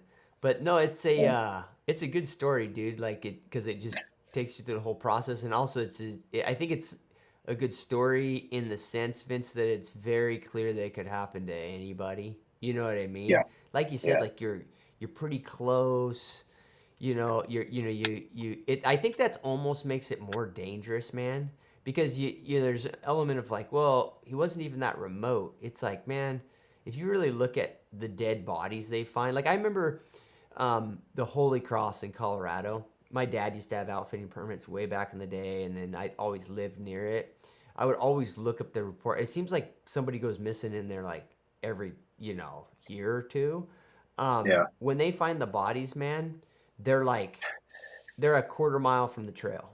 They're like Yep. a half mile from the trail, and we're talking about a trail that gets shitloads of traffic. You know what Yeah. I mean? Like Maroon Bells, same thing. Like the guys that fall, like a lot of the deaths there. A lot of people like they're cutting switchbacks on pretty hairy trails, and they're doing it because there's signs everywhere that say don't get off the trail, because there's so much, bad, Can you give me yeah, go ahead. Yeah, Maroon same. Bells I is mean, it's the usually false? same. It's the same deal. There's signs everywhere that say don't switch. Cut switchbacks, whatever. I mean, the trails are crazy hairy, and they go up to climbing some 14ers that are notoriously dangerous. But Yeah. most people die because they get into some situation where they get a little lost. They get into this element that we talked about earlier, where they kind of, to me, panic's not the right word, but that's how it's usually described. And they start cutting the trail down because for whatever reason, and then they fall and they die. Pretty Yeah. that's like half the deaths there. And those deaths, dude, like a lot of them you could shoot an arrow from the trail to the body. You know what I mean? Really. Like yeah. So people die really close to like civilization, I guess, or like, an outlet all the Yeah. time. So Yeah. go Yeah. ahead. The one individual I know, he was heat stroke down in Fort Benning in Ranger School, and he had people all around him, but he just decided to go and fell down under vegetation, and they found him hours later, Yeah, yeah, gone. sure. I mean, it's not like he was far away at all. Right. And you always hear somebody doing exactly like, and I'm not, you know, everybody's got their physical, you know, that I don't know how to say it, but everybody can get close to the end and Yeah, not sure. know it, or Oh think you yeah. still got it under control and and I have, you know, I'm not going to lie, I do have an ego, right? So people can let that override good decision making, Sure. and I think what you describe as panic is just poor decision making. It's like primitive decision Yeah, making yeah. or That's a good something way like, to describe yeah, it. You go to yeah, like a it's primitive mode. yep, the primitive part of your brain just starts to take over, um, and it just you can't do complex reasoning. So, Right. Yep. Yeah, yeah, yeah. No, for sure. yeah, Um, yeah, any uh any takeaways, I guess, for the audience, because everybody's killing an inReach now. And yeah. we talked about it a little bit when we discussed this before. But any things that were like surprising administratively, or any suggestions you have on that front, Vince? With like using it or Yeah, with inReach in using it, general. what any of that. So using it, I'd say like know how to. It's great to Bluetooth off the phone, right? But make sure you have backup for that. Mm-hmm. Um, that way, when your Bluetooth, if it's a seamless uh, way to talk, for me, I have the older Yep. original. Um, and so when the phone was dead, couldn't Bluetooth, I was picking and poking. So it gives me, it's a backup to the phone. And if nothing else, you know, play around with it, use it. That secondary feature, don't always use the phone. Yeah. Um, the, and also using it, you got to know, I was down in a tight corridor, right? Where I did, you know, I had a very small slice of the skyline to communicate out of. Yeah. And there were times where it would take 15 or, I mean, more than 15 minutes for a message to go out. Yeah. And that was very frustrating you know, I knew I was going to hit it or you know, I was progressing. Yeah. It was frustrating when I didn't have a clear view of the sky, but I can't think of anything. I'm sure there's something we've talked about that if you Yeah. remind me, but it was But pretty seamless. I yeah, mean, those are good ones though, Vince. On the texting, like you say, you like that one's reasonable to text on the actual yeah, device. yeah, The new minis, there's still a way to do it. My suggestion to everybody would be to go try doing it so you understand how to do that, because it's pretty wonky. But it's a good backup if your battery on your phone dies, or if you whatever Bluetooth, whatever, you've got to use the device. And the battery on them is way better than an iPhone battery. The battery on those devices is pretty good now, and it seems to be. It's just like anything. If you have an older one, it'll deteriorate over time. But yeah, the battery on the new little mini energies is good. But test. Everybody should test that's the way to actually use the device to text, just so they know how to do it. The other one you mentioned. Oh, what's the other thing? What's the other thing you just said? Because I thought it was backup important. battery for the phone. No, what's the other thing we just talked about? Man, I'm having a brain fart this morning. Me Um, too. oh, I Contacts would be one yeah, yeah, like yeah. The just con. administer. Oh no, no. Oh, You the know what it skyline, was? Yeah, yeah. skyline. So, dude, Yeah, that's a really good concept for people to understand, Vince, because I hear a lot of people who are frustrated with inReaches, and it's not inReach, and it doesn't. I don't care if it's inReach or all the other devices. Like there's the Zolio and that sort of thing. A lot of times, or it's generally most people's complaints about them are not about the provider. It's about the satellite technology, yeah, and you have to, like you're saying, like you have to hold. Sometimes you got to hold them up and point them at the sky yeah. to get the message out. If you passively just text and then throw them down on your backpack or stick them in your pocket, that's not how they Yeah, work. it's, Yeah, yeah. They got to have a view of that right, horizon or slice of that sky, and that satellite, whichever one they're trying, has to be traveling through that space. right. So if you're in a deep ravine and you get cut down to a skyline of 10 degrees, Yep. shit, I mean, that's not very much skyline for the Yeah. satellite to travel through to communicate. So, Yep. But if you um, keep that in mind, they're pretty reliable. You know what I yeah, mean? I mean, I've yeah, had like over a freaking decade of using them. I've had little hangups with them. I actually had one recently that lasted about like a half day where one just wasn't working, which but that's really freaking rare.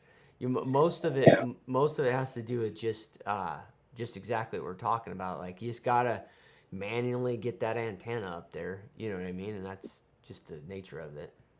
yeah. So, like some ideas to think about. Well, that first idea, we won't suggest that one. Never mind. I was like, you could like, well, you could I keep it dummy quartered, Yeah. but you could take that, throw it over a limb. Like I was Mm-hmm. trying to think of like how we used to do field expedient Yeah. antennas, but throw it over a limb and yank it up higher in the skyline. But then you risk losing your device, so maybe Yeah. don't throw it up. Yeah, But you know you what can you erase that. yeah, but you know what? Nah, so I like the concept because what I do, Vince, a lot of times, like my mini has a carabiner on it. I'll Yeah. totally stick it up high, Okay. somewhere where it's pointed up. I'll stick it. I'll if a like an unzipped wall tent zipper, I'll clip it onto the Yep. top zipper. I'll set it on the top of a pole. On the if I'm like traveling and I want it to get out, a lot of times I'll carabine it to the top of my backpack. I Yep. carabine it on the side of my bino harness where the thing is pointed up. Um, Yeah. so it does matter, you know what I mean? Obviously, there's that issue that you might leave it somewhere, so you have to be Yeah. cognizant of that. That's just like staying organized, I guess, or whatever. I mean, Yeah. I can tell everybody how I deal with that. It's gonna make me sound like a freaking psycho, but I keep my inReach in my bino harness all the time because I don't want to be away from it if I set my pack down. So Yep. unless a scenario where I need to get it up higher, I'll clip it on there for a minute. But anytime I take it out of the harness, it's in a little pocket on the harness. Anytime I take it out, I leave that pocket unzipped. So that's like my Yeah. trick. So I leave it unzipped. That way, if I set it on a log, hang it up, whatever, the minute I start going down the trail and I look down, I see it's unzipped, I can go get it. Yeah. That's Yeah. my trick. But yeah, mine's that we would dummy cord everything, Sure. right? So I just took a piece of 550 taped around the antenna, and then I taped this onto like through coat buttons Oh, because I okay. usually carry this in my pocket, so I can make a quick Hondo knot or something Sure. through my coat pocket or in my butt pack and have it dummy corded to my butt pack or something like that. I've always got it on me somewhere, and usually it's in my pocket, so I can pull it out and use it like this and then throw it right back in. Or if something spooks me, I drop it. It's still dummy corded to me. Yeah, you still got it. So Yep. yeah, That's a that's good an way to do it. important. I used to be pretty cavalier about that. I watched you. That's how we communicated or started communicating. When you were back in your outfitting business, I think you went through this stuff, and I was like, I don't need an inReach. And then you're like, well, if somebody doesn't have one of these, you're pretty stupid this day and age not to have one, Yeah. because you know what I mean. It would be foolish. And now I try real hard to keep this by me during Sure. work because I work where there's no reception, and then uh, especially when I'm out hunting. And Yeah. I mean, the yeah, reality yeah, is that like, look, you don't have to use it. correct. you don't have to use it for like two-way communication with anybody. You Nope, don't even have to tell anybody that you nope. have it. Like Yep, I use it quite often for that. Like I talk to my wife every day generally when I'm up in the mountains or whatever, a couple texts back and forth. But I have a brother that has one who never uses it. And the only yeah, time he's going to use it is if he needs it.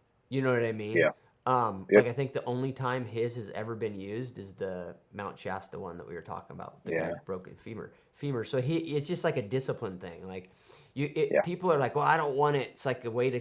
It's like that's defeats the purpose of being out hunting. It's like that's totally you can, irrational, dude. Just leave it in your back. Like just turn it off. yep. You don't have to use it. See, You know. I did that for a while, and then now what I do is I turn it on, but silence it and lock the screen and Sure. put it in my pocket and don't dig it out. But I do dig it out at least 3 times a day, and that's for my family. I'll text them in the morning, at noon, and in the evening when I made it back to camp or wherever else, Yeah. let them know I'm okay. Yeah, just general messages. But Yeah. And that's just all yeah, I mean, just personal preference, man. Um, yep, the other thing, I guess, is just like a tip for people on the inReach is all the profile stuff you fill out, those dispatchers, that's the first thing they open up is yep, that yep, profile. So if you've, make sure that stuff's up to date, there's a little spot that even where you can add like what you're doing, like in there I used to put, in the fall, like between these months, I'm guiding the flat tops between like mine right now, I know says this, like, in the fall of 2024, I'll be in southern Colorado and then eastern Oregon. And then during the winter, I'm in the Caribbean near this island and this island. Like that's all written in that profile. And I don't change it that much, but like I look at it at least once a year and just kind of update it because I figure like, hey, if a dispatcher opens this, like this is valid information. You know what I yeah, mean? Um, yeah. and Especially if they so know if they get to. I assume, especially if they know they get the ping from that location, they'll know that yeah, it's for probably authentic. You yeah, know what yeah, I yeah, mean? yeah. Yeah, I think Yeah, that's at least in my mind, it's like good information for them to have. You know what I mean? yeah, And then the other component of that, it sounds like it worked out great for you. Like your wife was a good contact. Um, yeah, but that's the other thing I'd tell people: just make sure those contacts are relevant. Like, if you put your parents in that thing, and they live 2,500 miles away, and you never told them you put it in there, like, if they get a call from a dispatcher, they may not even know what the hell it is. You know what I mean? yeah. Um, Or so get sent into panic where they can't really help. I would yeah, or imagine. like what You they know what don't I even mean? know. They don't even know what you're doing. You know what Yep, I mean? yep, Like where you're exactly. at, what you're doing, or whatever. So I would say like be cognizant of those choices to the extent that kind of just imagine that profile is the first thing somebody pops open when you click that button because that's what it is. You know. Yeah. So kind of an obvious deal, but I think there's some value in that. But no, man.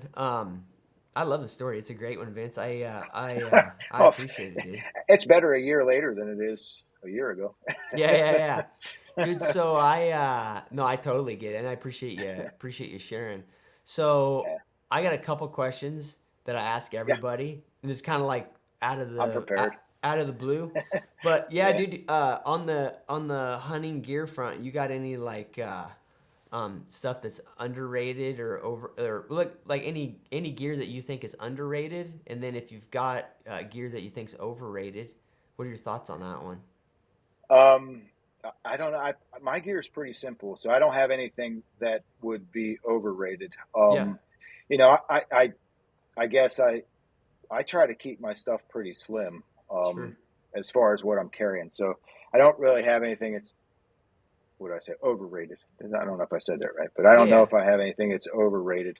Um, I don't use gators. I started out using gators when I went out west, and then we still hunt when and through They're timber loud. sometimes, and they're just loud. Yeah, Yeah, I can't. It's real hard to get over that. So, and then, but something that may be underrated. Now you can't laugh. I'm quirky. I don't care. But no, I don't laugh at any of them, dude. one of the things is my Swiss Army knife. I have Sure. it on me all the time, and this is the camper model. Now, this is enough to be aggravating when you need it, right? But Yeah, one of the things it has in it is a saw, yeah, um, and it's got a set of scissors, which I use actually more often than I thought I would. sure. The Got simple it's set of got it's scissors. got tweezers. Yep, got tweezers, Yep. but I tricked it out. I Felix Imler. I don't know if you ever seen him on YouTube. He does a bunch of stuff with Swiss Army knives, Okay. and in this little pack around the corkscrew, which I've never used, but there's a piece of tinder that's uh, it's basically tinder and wax that you can strike. Uh, I have Hold that hold wrapped hold with. hold it up by your face, man. Oh, sorry. What is it? Well, I'd have to No, so yeah, right don't now yeah, I've don't got unravel it. Just describe it one more time to me. let me see here. Yeah, I can see It's a it. piece of tinder, so it's wax and tinder, that wrap around this corkscrew. I think the company that makes them is Firefly, Oh, if I remember right. you screw it onto the Yep, corkscrew. Okay. yep, just for a place to save it. In there, a lot of people don't know, which is handy, is there's a spot. Got to get my freaking camera right. There's a spot where you can hold a needle in there, which comes in handy for getting splinters or whatever else out that you get. Yeah, yeah. I kind of nerd. Where are you stashing that thing? The needle. Yeah. Um, there's a little hole right here beside the corkscrew. They're Oh, okay. designed. These scales are designed to hold that, so that shoves in Oh, there. okay. Yeah, I don't know if Yeah, kind I of got weird, you. but again, I nerd out on this thing. This is actually I'm gonna figure out the camera, but this Yep. is actually a piece of. Uh, it's a striker for making fire. It's a Oh, like a flint. magnesium Yeah, if or you take the back of your saw. Oh geez. don't light your house on fire, dude. Yeah, Uh, but yeah, yeah, okay, yeah. yeah. Yeah, it's a pretty good So little striker. yeah, bear grease doesn't help it, but Yeah. um, Yeah, it's funny and though. there's It's funny though. Those saws with the square backs on them, they're the that's a good easy. striker. Yeah, Yep. as good Yeah. as it get. As Yep. it gets. Actually has a pen in here. This wouldn't work in cold temperature, but I modified this scale to put a pen in here. I Again, got you you. can find most of these modifications with field similar. And then my toothpick and tweezers are in here. That's about it. Yeah. That'd be the one thing that I carry all the time. And I swear I use this more than I ever thought I would.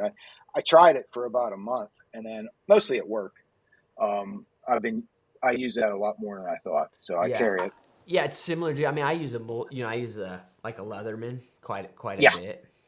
yeah. Same deal. I don't like the blade necessary, other than they're fairly easy to sharpen. But Sure. the blade profile is kind of, it's not what I would pick. Yeah. Um, and then the other thing is this is a cravat, Oh, okay. um, a triangular bandage or a cravat. Matter of fact, during the incident, uh, after 3 o'clock, it got real cold, right? Yeah. I ended up using this around my head as like a head rag or whatever, just a wrap, like Yeah. that. But this is it's cotton. It's a triangular bandage, might be the other way people can find it. Yeah. But I use it as a neck rag all the time Sure. in cold weather. I've used it as a face mask when I'm archery hunting. I use it to wipe my hands after I'm done gutting something. I use it the reason it's about the only cotton piece of equipment I carry, but it can soak up blood. You can actually Sure. modify it to make a tourniquet, and it's almost like my whoopee. I've always carried one, so I just Yeah. kind of continue to carry one. And they're super Um, light. I mean, those things are super light. Like yeah, nothing. You yeah, know. yeah. I know there's nothing. I don't have any like. That's the simple two little things that I have that's different. I do have other stuff that people carry, Yeah, but not sure. too But much. those are good ones. What do you I'm just curious, man. What do you carry in your first aid kit? It's fairly. You want me to go grab it? You got a No, second? I'll go grab it. I mean, or Yeah. you could just tell me like the general things, Vince. But if you've got it, go for It'd it. be better. Yeah, let me Grab it. just give me a minute.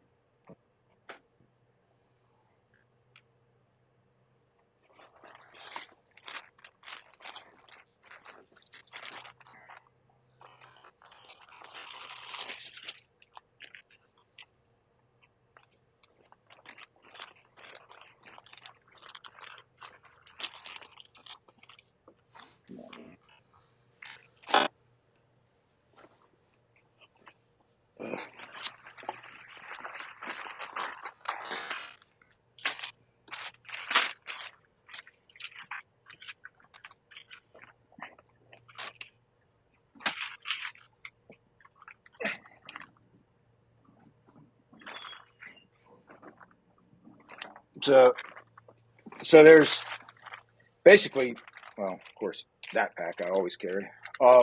But there's two other packs, like my license, kill kit, rope, and everything I carry. And the reason I had this handy is I went down I was out squirrel hunting, and I carry that even squirrel hunting, Sure.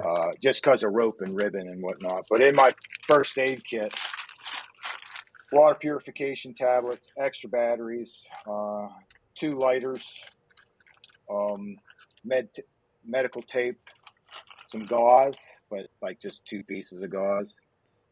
I've got Leuco tape, a safety pin, and that's mostly for the cravat, so you can make Sure. an arm bandage or whatever. Uh, Dental floss with a needle, which is just for equipment repair. My pills, which would be aspirin, Motrin, or ibuprofen, and then just a whistle. That's it. Yeah. Yeah, You yeah. you don't And you don't carry any you don't carry a tourniquet no, that's because you that's can do what I your use. cravat. Yeah, yeah, Yeah. yeah. Now, I will say to make a tourniquet with one hand with a cravat It's is, hard. Yeah, yeah, it needs to be practiced. But yeah, yeah, yeah. I don't. And then, you know, if I had to do a pressure bandage or something, I would take that gauze that I just showed, or maybe even TP, make that bundle, and then do the pressure bandage with this as Sure. well. Yeah, yeah. It's just that comes from old training of mine, Mm-hmm. and having had it, I'm familiar. Having Yeah, yeah. had And it, I'm it familiar with it. yeah. I mean, you yeah, you got it covered, and why not just keep it simple? Yeah, I carry similar stuff, man. I do carry a tourniquet nowadays. I used to carry yeah, I carry, compressed gauze and then a tourniquet, hmm, and then I carry I used to carry a Israeli bandage a bunch too, yep, you yep, know. yep, yep. Um to me those things, like, it's so weird in my I think some of the to add to this discussion and like dealing with the timelines of these search and rescue things, Vince, I have gotten to the mindset where if you're only going to carry one thing, you've got to have something to stop like immediate trauma. I think that Yes, because that's not really any, you're not going to get any help. Like, you're not yeah, getting correct. any, like falling on a broadhead, God forbid getting accidentally shot, these side of And things, just like, even take, like, so my brother cut himself across his hand one time, just taking, we were young, so it right. happens, but just taking a broadhead out of a quiver, Yeah, or trying sure. to put it back in, or I think he had the broadhead out and was about to knock it and went to talk to the other brother, and it Mm. ran right across Oh, his yeah. hand, and the Yep. only thing caught in they had was a sock, so he pulled his boot off and Yeah. you know elevated it and stuff. But Yeah. I agree, it's very important. And what you have, what I'm considering, and I probably should, like, just stop considering and just get the dang thing. I need to probably carry a tourniquet. The ones they make now are easier to do one handed. Yeah, Than like the cat than tourniquets are pretty yeah, pretty simple, yeah, but yeah, no, I yeah. mean, regardless, as long as you got to wait, I mean, if you can do it with a cravat, whatever. I mean, it just, I guess in the context of the conversation we had today, like, on that stuff, you're not getting any help. Yeah, You're not. correct. I mean, Yeah, it's not even relevant. You know what I mean? Like, if you get shot or stick an arrow through yourself or whatever, like, you gotta. That's it's self on you. rescue situation. Yep, yep. Yeah, you're gonna have to stabilize to get yourself Right. stabilize long enough to get yourself out. Yeah, Yeah. correct. No, for sure. Um, they have, no, I forgot what it was. Sorry, No, there it's was all something good, I man. had, but it's gone.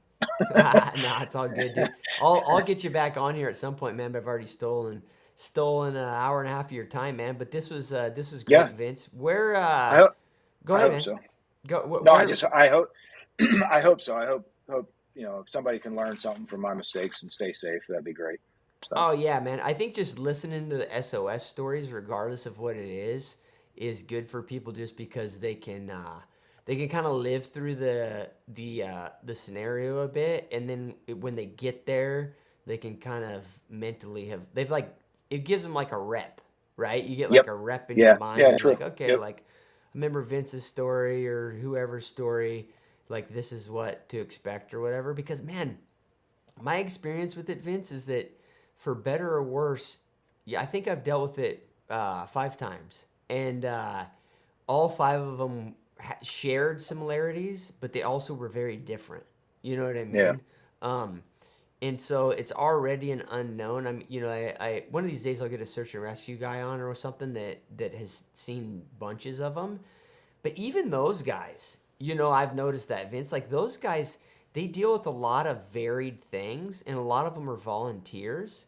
And Yeah. you know, it's kind of hard, really, to track a guy down that's been in, you know, 50 of those experiences or whatever. There's not actually that many guys. I would assume like there's probably military guys that their I was gonna knowledge say, is super wonder if Coast Guard, transferable. wonder if there's a Yeah. prior Coast Guard guy that would be a good resource for something like that. Yeah, those guys probably Yeah. get the most reps. But within the Yeah. context of the hunting world, I think it's you know, and then using the actual gear that we're talking about, like Gary's got inReach, got a little first aid kit, whatever. I think it's a good rep for people to go through it. So yeah, dude, I appreciate you sharing it. Where can people follow you, Vince? I got a small YouTube channel, the Woodlander Group on YouTube, and Yep. then Woodlander.guide is a website and service that I've started up 4 years ago. It's very small, but teaching new guys how to hunt. Yep. I'm in the East. We teach basically in the East, but after a while, you'll be able to learn to read terrain and go out and do whatever you need to, pretty Yeah, much yeah. anywhere. For Yeah, sure.